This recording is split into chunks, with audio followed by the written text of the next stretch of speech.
Now our Sunday spotlight shining this week on Senegal's Goree Island, one of President Obama's most emotional stops on his visit to Africa this week. Just a short ferry ride from Senegal's capital lies Goree Island, a tiny speck of land whose history belies its colonial charm. For African Americans in particular, Goree Island has become a symbol of 3 centuries of brutal, inhumane slave trading on the west coast of Africa.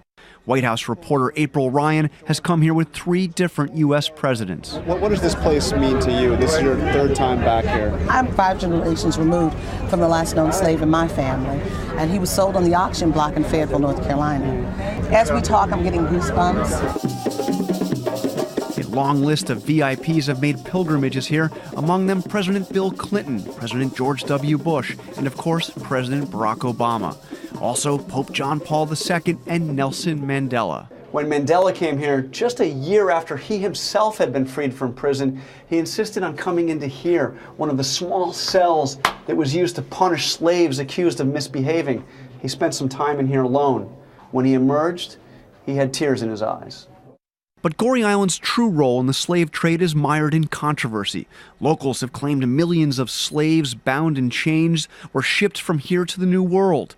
However, archaeological research has cast doubt on that, and historians say it was never a major departure point for slave ships. The best-known landmark here is the House of Slaves. Like so many others, President Obama peered out the slave house's back door across the ocean traversed by slave ships sailing from West Africa to the New World. Historians differ about what exactly happened right here at what has become known as the Door of No Return, but it's come to symbolize the last step that millions of Africans made as they left the shores of this continent onto slavery in strange lands beyond the ocean. These House of Slaves have been built in 1776. Even the curator who showed the House of Slaves to President Obama acknowledges that its role in the slave trade may have been exaggerated. So it doesn't really matter how many slaves actually came through that door, that point. 2,000 slaves and 2 million slaves, it will be the same. It's going to be the same, exactly in terms of principle. And that is why American presidents have come here to mark the darkest chapter of American history. America's struggle to overcome slavery and its legacy forms one of the most difficult chapters of that history. My nation's journey toward justice has not been easy, and it is not over. We have to remain vigilant when it comes to the defense of people's human rights. This is a testament to when we're not vigilant in defense of what's right, what can happen.